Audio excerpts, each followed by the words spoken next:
အားလုံးပဲမင်္ဂလာပါမနေ့ကဒီ blockchain တခုကဘယ်လိုလဲလို့လဲ blockchain ကဘာလဲဆိုတော့ပြောပြီးတော့ဒီနေ့ကတကယ်ကောင်းမှဒီ popular ဖြစ်တဲ့ blockchain တခုဖြစ်တဲ့ BTC Bitcoin blockchain နဲ့ Ethereum blockchain အကြောင်းကိုပြောပြခြင်းနဲ့ဆိုတော့သူတို့နှစ်ခုကဘယ်လိုကွာခြားလဲဆိုတော့ချက်လေ့လာကြည့်အောင်ဆိုတော့ဒီ Bitcoin blockchain ကကြတော့ blockchain တွေထဲမှာဒီပထမဆုံးပေါ်ခဲ့ Pioneer blockchain လို့ပြောလို့ရတယ်သူ့ကိုဒီ anonymous လို့ပဲပြောအောင်မလားဒီလူတယောက် Satoshi Nakamoto ဆိုတဲ့လူတယောက်ကလောက်ခဲ့ရပါတော့ဆိုတော့သူ identity တော့သူ reveal လုပ်မတော့ဘူးဒါပေမဲ့သူအဲ့လို white paper တခုထုတ်ခဲ့ပေါ့နော်ဆိုတော့သူ white paper မှာဆိုရင်ဘာပြောထားလဲဆိုတော့ကြတော့ဒီ Bitcoin blockchain ကအဓိကကတော့သူ့ရဲ့အရွယ်ချက်ကဒီဂျားကန်မပါဘဲနဲ့လူတယောက်နဲ့ online ပေါ်ကနေပြီးတော့ဒီ internet ပေါ်ကနေပြီးတော့ငွေလွှဲလို့ရအောင်လို့လောက်တဲ့စနစ်ပေါ့နော် peer to peer လို့ခေါ်တာပေါ့နော်ဆိုတော့အရှိရပြောခဲ့တယ်လို့ပေါ့ဒီမှာပြောခဲ့တယ်လို့မျိုးဂျားကန်လူမပါဘဲနဲ့ဒီ client server မှာပဲတယောက်နဲ့ပဲ record မှတ်ထားတဲ့ဟာမျိုးကိုသူဖန်တီးခြင်းကြရပေါ့ဆိုတော့အမှ white paper မှာရေးထားတယ်ဆိုတော့ဒီ Bitcoin blockchain ပေါ်မှာမူတည်ပြီးတော့မှတခြား blockchain တွေကပေါ်လာပေါ့နော်ဆိုတော့ Bitcoin blockchain ကအရှိရရှင်းပြခဲ့ blockchain ပုံစံမျိုးပဲဒါပေမဲ့သူကဘာ only ပဲမှတ်လဲဆိုတော့ only transaction data တွေပဲမှတ်တယ်ပေါ့နော်ဆိုတော့အဲ့လိုမှတ်တဲ့အချိန်မှာသူကတခြား blockchain တွေဘာကွာလဲဆိုတော့သူကဒီ UTH ဆိုတဲ့ model ကိုတုံးတယ်အရှိကတော့တခြားမမှတ်မိတော့ဘူး UTH ဆို model ကဘာလုပ်လဲဆိုတော့ကြတော့သူကကိုကနေသူများစီကိုဘယ်လောက်လွှဲတယ်လို့မမှတ်ဖဲနဲ့ကို့မှာတကယ် cash ပတ်စံကျွန်တော်ညီမနိုင်ငံမှာဆိုရင်ထားပါတော့1000နဲ့ရှိမယ်9000နဲ့ရှိမယ်โอเคအဲ့လိုမျိုး cash ရှိမယ်โอเคကျွန်တော် example ကျွန်တော်မှာ9000နဲ့ရရှိရထားပါတော့โอเคဆိုတော့လက်ဖက်တစ်ခေါက်ပါရလက်ဖက်တစ်ခေါက်3000ကြာရဲဆိုတော့ထားပါတော့โอเคဆိုတော့ဒီမှာ chat လောက်လိုက်မယ် okay so I have 9000နဲ့ရ9000နဲ့ရရှိရ okayကျွန်တော်မှာလိုရှိရဆိုတဲ့ data ကိုမှတ်ထားတယ်အဲ့မှာကျွန်တော်ကနေပြီးတော့နောက်ထပ်လက်ဖေးတောက်တယ်ဆိုတော့ဒီလက်ဖေးဆိုင်ပေါ့လက်ဖေးဆိုင် data တွေကို t short data တွေကိုကျွန်တော်ကလက်ဖေးတစ်ခါကို3000ကြာရထားပါတော့ okay ဆိုတော့သူတို့စီမှာက1000နဲ့ cash okay wait okay 3ခုရှိရထားပါတော့ okay 3ရက်ရှိရပေါ့နော်ကျွန်တော်မှာ900နဲ့ရက်ရှိကျွန်တော်မှာ900နဲ့ရက်ရှိသူတို့မှာ1000နဲ့3ရက်ရှိရ okay ကျွန်တော်လက်ဖေးတစ်ခေါက်ဝယ်မယ်ဒါဆိုရင်ဘယ်လိုလုပ်လဲဆိုတော့ကြတော့ဒီကျွန်တော်ရဲ့900နဲ့ကိုသူတို့ပေးလိုက်တယ် okay သူတို့ဘက်ကနေပြီးတော့ကျွန်တော်ကို1000နဲ့ရက်ပြန်ပြီးတော့ပေးတယ်အဲ့ချိန်မှာတွင်းနေတဲ့ဘေးကကျွန်တော်မှာ balance ဘယ်လောက်ကျန်လဲဆိုတာမျိုးတွက်ယူတာမျိုးမဟုတ်ဘဲနဲ့ balance ဘယ်လောက်ကျန်တာမျိုးကျွန်တော်အကောင့်ထဲမှာ data ကို balance ကို save တာမျိုးမဟုတ်ဘဲနဲ့ဘယ်လိုမျိုး transaction တွေပြောင်းလဲသွားလဲပုံမှန်မူတည်ပြီးတော့တွက်တာ။ Okay ဆိုတော့ကျွန်တော်ရဲ့ ဆိုလိုချင်တဲ့ဒိတ်ပြကျွန်တော်ရဲ့9000ကသူတို့စီကိုရောက်သွားမယ်။9000တရက်ကဒါဆိုရင်ဒီလိုဖြစ်သွား updated data sorry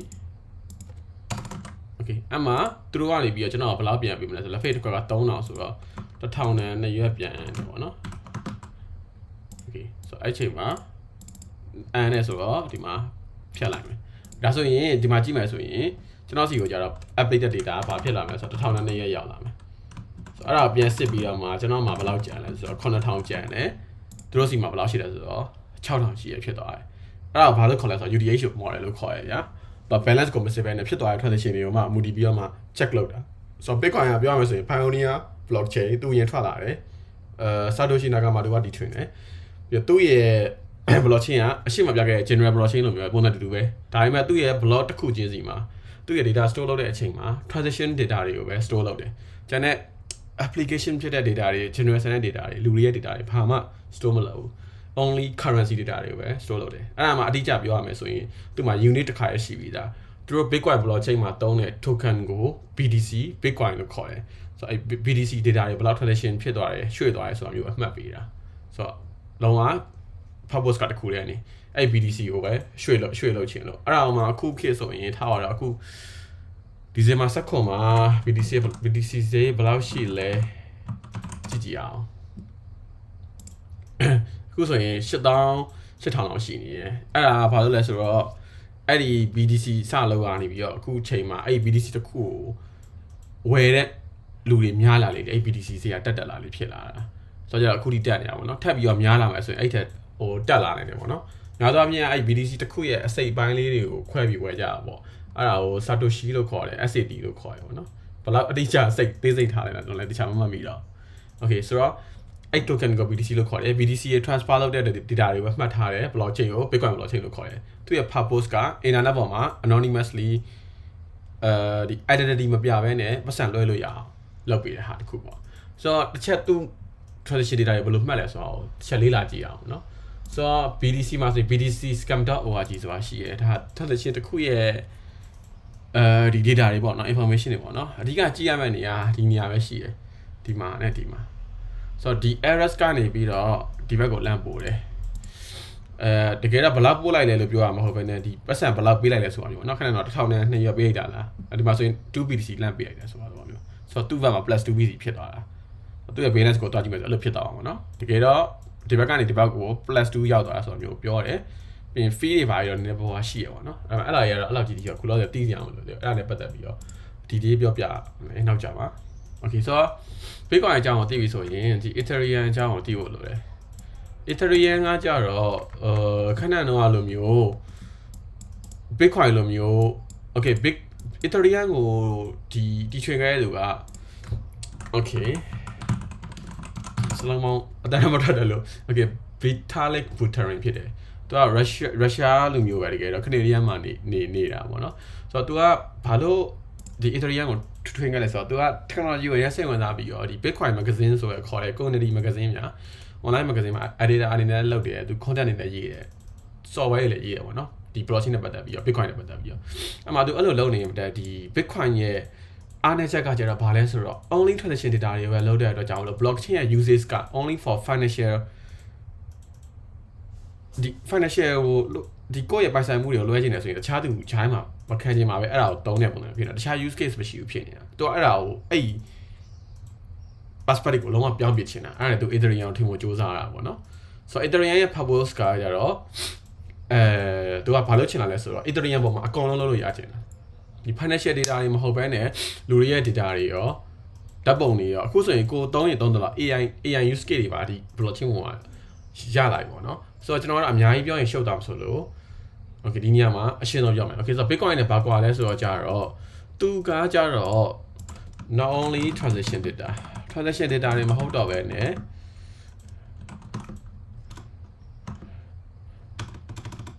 any information ကိုတူလောင်လို့ရသွားတယ်သူ့ရဲ့ blockchain ပေါ်မှာ Okay ပြီးရင်သူကဘာ model ကိုသုံးလဲဆိုတော့ကြတော့သူတို့မှာသုံးတဲ့ model ရှင်းခဏတော့ဆို UDX ကိုသုံးတယ်ဒီကောင်က account model ကိုသုံးတယ် Okay so account model ဆိုတာဘာလဲမသိခင်မှာကျွန်တော်တို့တစ်ချက်ကြည့်ကြည့်အောင်ကျွန်တော်မှာနာမည်တကယ်တော့နာမည်နဲ့ account ဆိုတာမရှိဘူးပေါ့နော် Ethereum မှာဆိုတော့ကျွန်တော်မှာညီနေထွေးဆို account ရှိရထားပါတကယ်တော့သူ့ကို represent လုပ်တာ08 bla bla bla bla နဲ့ represent လုပ်တယ်ပေါ့နော်ဆိုတော့ဒါကျွန်တော်ရဲ့ account နောက်တစ်ခုကထားတာဒီဥစ္စာက Okay Flowjet account ပေါ့ဒီမှာလည်းသူ့ရဲ့ unique ID တစ်ခုခု address တစ်ခုခုပေါ့ရှိလိမ့်မယ်ဆိုတော့ဒီမှာ account တစ်ခုရှိတယ်ပြောမှဆိုဒီ Ethereum blockchain တွေကိုက entire လုပ်ချင်တယ်ဆိုရင် entire လုပ်လို့ရတဲ့ပုံစံတွေမျိုးရှိရပါတော့ဒီအခုကျွန်တော်တို့ဒီ Flowjet တို့ညီနေထွေးတို့ account ကဒါဘာလို့ခေါ်လဲဆိုတော့ဒီ wallet account တွေလို့ခေါ်ရပါတော့တခြား smart contract account တွေပါဆိုတော့လည်းရှိသေးတယ်အဲ့ဒါတော့နောက် session ကြမှာတခြား detail ပြပြမယ်ပေါ့နော် Okay ဆိုတော့ကျွန်တော်မှာလုံးဝရှိတယ် account တစ်ခုရှိတယ်အခုတော့ကျွန်တော် account ပဲထားပါတော့ Okay ဆိုတော့ဆက်စားချင်းမှာတေချာတာကကျွန်တော်တို့က0 Ethereum အဲ့ဒါ$0လို့ပဲတော့ရေးလိုက်မယ်နော်$0ရှိတယ်ဒီလိုလုံးမှာ Okay ဆိုတော့အဲ့ဒါဟိုမှာကျွန်တော်ကလူတစ်ယောက်စီကနေပြီးတော့ဒီနေရာမှာ anonymous person 1 Okay လူတစ်ယောက်စီကနေပြီးတော့မှကျွန်တော်က$100ဖို့ရှိတဲ့ Ethereum coin ဝယ်ခြင်းနဲ့ထားပါတော့ Okay ဆိုတော့သူ့မှာဘယ်လောက်ရှိလဲဆိုတော့ example 1000ရှိရလို့1000ရှိရတတ်မှလာဆိုတော့သူကကျွန်တော်လိုရလိုက်တယ်အဲ့ဆိုဘယ်လောက်ဖြစ်သွားမလဲသူကတစ်ခါတည်း transaction data တွေမဟုတ်ဘဲနဲ့သူကတစ်ခါတည်း balance ကို update လုပ်သွားတရား data ဖြစ်သွားမယ် အဲ့လိုပဲကျွန်တော်အဲ့ရနေပြီးတော့ကျွန်တော်ဒီဘက်ကောင်ကျွန်တော်90လွှဲလိုက်မယ်အဲ့ဆိုရင်ဒီမှာတစ်ခါလေး update လုပ်မယ်ဒီမှာတစ်ခါလေး update လုပ်မယ်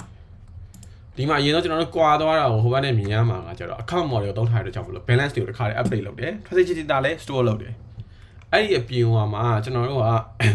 ဒီပတ်စံနဲ့ပတ်သက်တဲ့ data တွေမဟုတ်ဘဲနဲ့ example ကျွန်တော်အသက်ကဘယ်လောက်ရှိလဲကျွန်တော်ကနာမည်ဘယ်လိုခေါ်လဲအဲ့ဒါတွေကိုကျွန်တော်တို့ရဲ့ဒီ smart contract တွေပေါ်မှာsmart contract တွေပေါ်မှာ store လုပ်လို့ရတယ်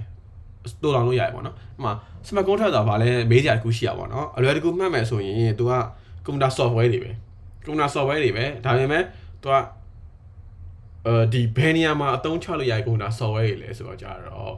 blockchain ပေါ်မှာအသုံးချလို့ရတဲ့ software တွေဖြစ်သွားတာသူတို့ကဒီလူဒီ software engineer တယောက်ကကုတ်ရေးသူတယောက်ကနေပြီးတော့မှအဲ့ကောင်ကိုရေးပြီးဆိုတာနဲ့ तू ကများသောအားဖြင့်ပြန်ပြင်လို့မရဘဲနဲ့ तू က auto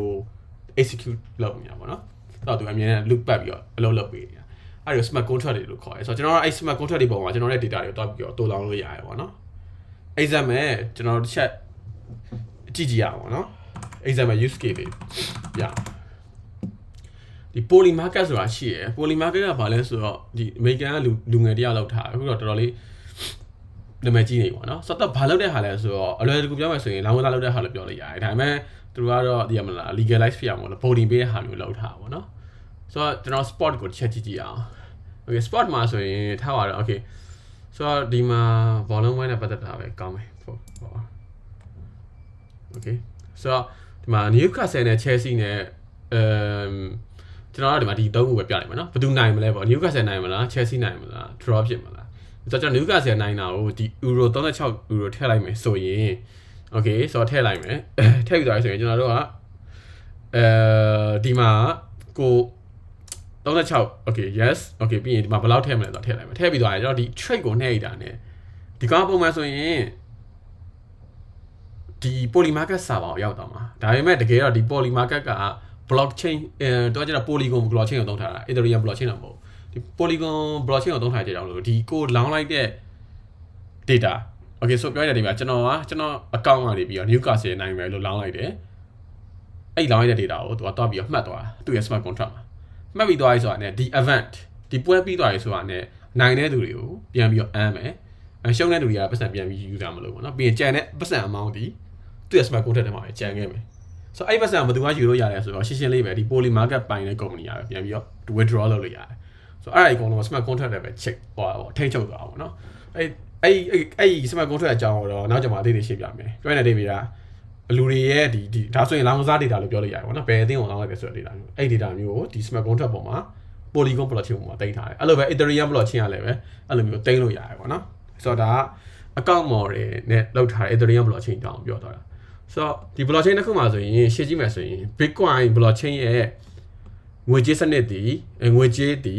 BTC လို့ခေါ်တယ် ethereum blockchain ရဲ့ငွေကြေးဒီ ether လို့ခေါ်တယ် ETH ရှိတာ ether လို့ခေါ်တယ် ethereum blockchain ရဲ့ငွေကြေးက ether ဖြစ်တယ် ethereum မဟုတ်ဘူးဆိုတော့အဲ့နှစ်ခုတော့နောက်ထပ်နေဆက်မလေးလာခင်မှာရှင်းရှင်းလင်းလင်းသိတာဖို့လို့ပဲเนาะသူတို့ဒီ blockchain နဲ့ငွေကြေးအင်္ဂလိပ်လိုပြော token ဒီမတူဘူး blockchain က blockchain token က token ဒါဆိုဒီမှာ note ထုတ်လိုက်မယ်ဆိုရင်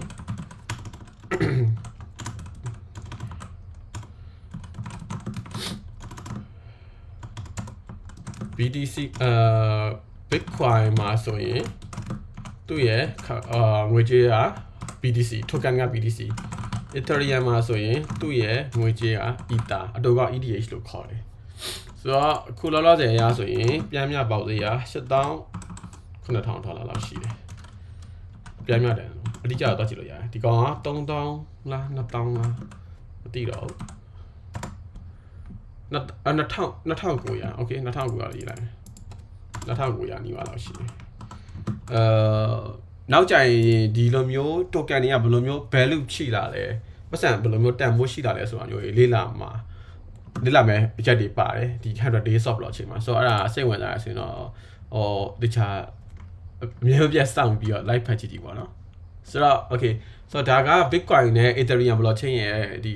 အချင်းချင်းကိုပြောတာဖြစ်တယ်ပေါ့နော်နည်းနည်းလေးတော့ရှေ့သွားလိမ့်မယ်တခုမေ့နေသေးရဲ့ဒီ Ethereum မှာ ဒီ transaction data တွေဘယ်လိုကြည့်လဲဆိုတာမျိုးကျွန်တော်ပြမယ်နော်ဆိုတော့အဲ့လိုမျိုးပဲခဏတော့ BTC scan လိုမျိုးပဲ Ether scan ဆိုတာရှိရဲဒီကောင်က Ethereum blockchain မှာဖြစ်နေဆိုလို့ရှိရင်မျိုးကြည့်လို့ရတယ်ပေါ့နော်ဆိုတော့ကျွန်တော် example တစ်ခုခုကြည့်ရအောင်ဆိုတော့ဒီကောင်ကိုကြည့်ရအောင်ဒီကောင်မှာဆိုရင်ဒီကောင်ကပို့ပြီးတော့လူနာလေလွယ်တဲ့ data မျိုးဖြစ်တာပေါ့ပြောရအောင်ဆိုရင်ခဏတော့ BTC ကို programming language အနေနဲ့ပြောမယ်ဆို C လိုမျိုးတတ်မှတ်လို့ရပြီးတော့ဒီကောင်က Python လိုမျိုးတတ်မှတ်လို့ရသွားပါဘောနော်ဆိုတော့ဒီမှာဆိုရင် from ပါမယ် to ပါမယ်ဒီကောင်တော့မကြည့်နေဒီကောင်ကလည်းပဲဟိုပါပဲwallet address နဲ့လာတာဆိုတော့ဒီ address ကနေပြီးတော့ဒီ address ကိုဘယ်လောက်လွှဲလိုက်လဲဆိုတော့ကြတော့